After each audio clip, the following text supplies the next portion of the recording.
Bonjour chers amis, bonjour l'Afrique, bonjour aux amis de l'Afrique. Gloire soit rendue à celui qu'on ne mesure pas, celui qu'on ne calcule pas. L'énergie immanente infinie qui ne cesse de créer et dont une partie se manifeste dans la création de la terre et l'homme aujourd'hui. Je tiens à rendre grâce à toute cette puissance et à honorer nos ancêtres qui font désormais partie de cette énergie. Je tiens à honorer donc tous les grands rois d'Afrique qui se sont battus, de Gbenyanzan, de Sundiata Keita, Shaka Zulu, Almami Samori Touré, au Mani Congo. Je tiens à vous rendre grâce. À Mamangunga, à Simon Kimbangu, Kimpavita, Pouetambongo, et tous ceux qui ont payé jusqu'à leur sacrifice pour la vie de nous autres qui sommes là aujourd'hui. Dans cette vidéo, je tiens à venir vous annoncer une grande manifestation qui va se faire. Parce que, voyez-vous, un frère qui a estimé que il fallait que la résistance africaine et congolaise de Brazzaville en particulier puisse renaître de ses cendres. Le frère Aimé dont j'ai suivi la vidéo et que j'ai bien voulu relayer et soutenir et suivre par rapport à ça. Parce que devant le sacrifice, devant les enjeux de cette lutte-là, mes différends avec les gens ne comptent plus. Voilà, ce qui compte moi aujourd'hui, c'est l'objectif et un Congo libre. Voilà, parce que le mal est si profond, le mal est très profond que beaucoup ne se rendent pas compte.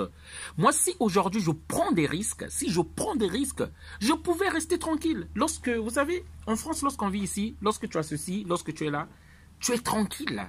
Tu as moins de stress, c'est le bonheur.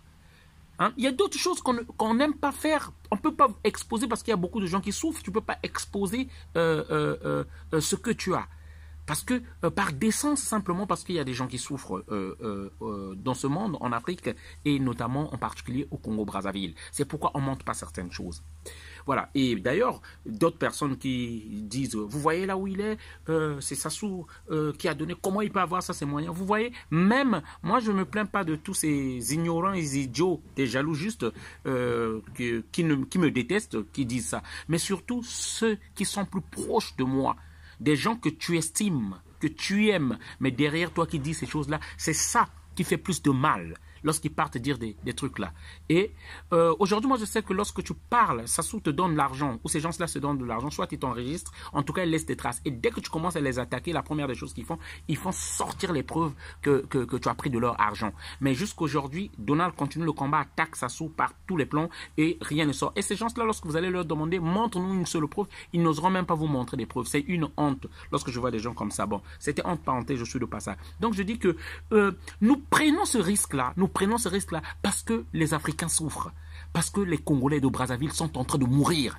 C'est pourquoi je ne peux pas accepter de rester dans mon confort. Je dois sortir, je dois crier, afin que les générations futures ne puissent pas dire qu'on ne les avait pas prévenus, que les générations futures ne puissent pas dire que moi, Donald, son papa, je ne m'étais pas battu. Au moins, j'aurai cette fierté-là qu'ils ne pourront rien dire. Ils pourront dire des choses sur les autres, mais sur moi, ils ne pourront rien dire. Parce que nous prenons des risques. Lorsque je pars crier dans les trains, je suis réfugié dans ce pays-là. Je suis réfugié. Il y a cette oligarchie mafieuse en colère crie. Comment il peut venir crier chez nous comme ça? Comment il peut oser venir nous dire ces choses-là comme ça? Il cherche à t'anéantir, à te tuer, à t'empoisonner. Mais si nous prenons ces risques-là, parce qu'il y a trop de morts, parce que nous estimons qu'on n'est pas plus cher, ou plus mieux, ou plus valeureux, ou on ne vaut pas mieux que tous ceux qui sont tentés de mourir là. C'est pourquoi nous crions. Alors, venez avec nous crier ensemble. Je vais vous montrer donc une vidéo là où c'est pas croyable avec le Congo. Je tiens à rappeler, un économiste nous avait dit que les Congolais de Brazzaville, avec le nombre de barils de pétrole que nous avons tous les jours, il y a de quoi que chaque mois, chaque Congolais a au moins 10 000 € pour lui-même. Ce qui équivaut à peu près au moins à 6 500 000 francs pour chaque Congolais. Rappelons que nous sommes moins de 5 millions de Congolais. 5 millions de Congolais. C'est une honte lorsqu'on voit les images que vous allez voir tout de suite là, que je veux montrer. Franchement, chers amis, on ne sait pas quoi faire avec ce pays-là.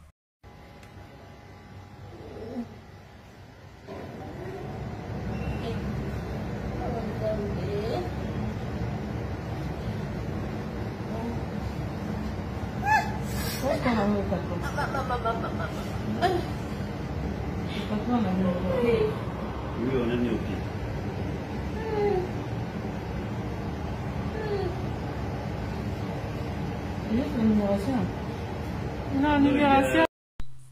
Incroyable mais vrai.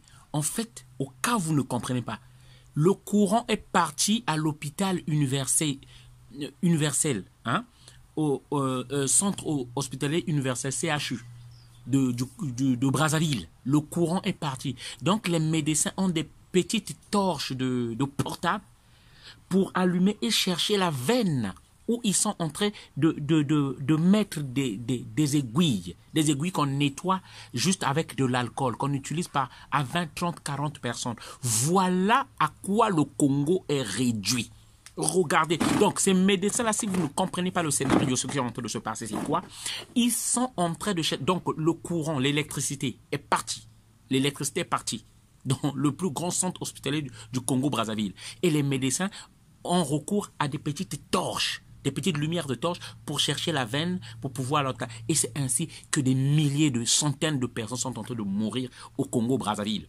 Ceux-là même qui ont soutenu Sassou Nguesso, ceux-là même, lorsque Sassou Nguesso distribuait des billets de banque, avaient fermé leur bouche.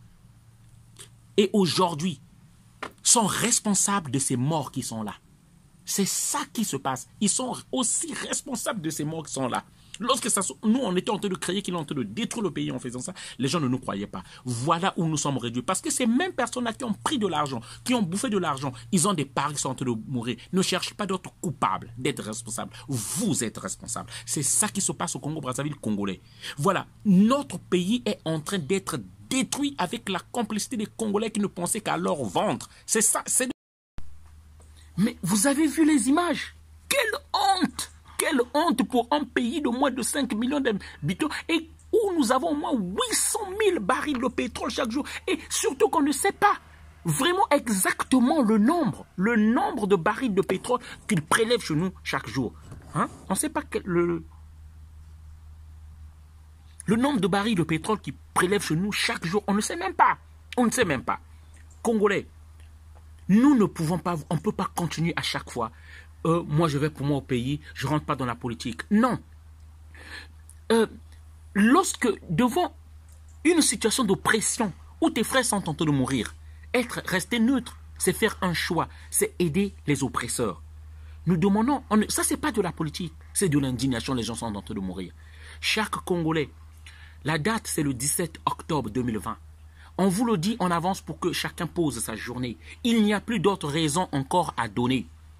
Et je dis bien, le 11 septembre 2020, les Togolais vont se lever. Les Togolais vont se lever encore en une grande manifestation. Vous pouvez nous contacter pour savoir l'heure et le lieu, parce que je n'ai pas eu le lieu, au 06 25 15 05 47. 06 25 15 07 5 47. 06 25 15 05 47.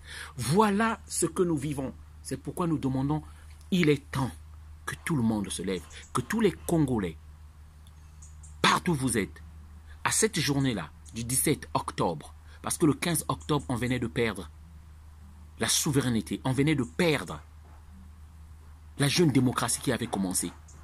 Essayons de repartir là. Chaque Congolais, nous l'invitons à ce jour-là de parler du Congo, à ce jour-là de chercher un frère congolais, d'être ensemble avec un Congolais. Envoyez-nous les photos, même au numéro que je viens de donner par WhatsApp.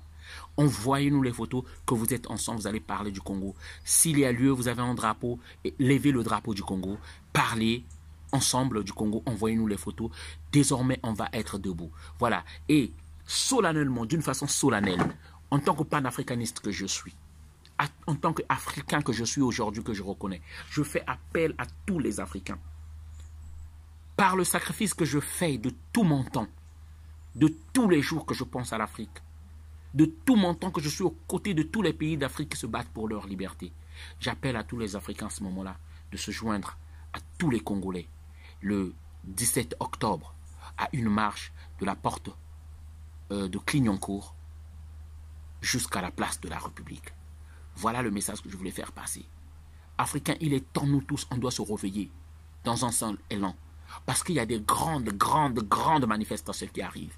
Où nous avons dit que nous allons lancer un défi dans 3 mois, l'ultime défi, dont l'objectif est de mettre plus de 200 000 Africains, plus de 200 000 Noirs dehors en France, ici. Une démonstration de France. Ça sera le printemps de l'Afrique à Paris. Parce que beaucoup de pays africains, le sort se joue ici en France. Parce qu'aujourd'hui, la France est en tête des pays négriers qui veulent maintenir l'asservissement, qui veulent maintenir l'esclavage de plusieurs Africains. C'est pourquoi nous allons nous lever. Voilà, partagez le message, on est ensemble.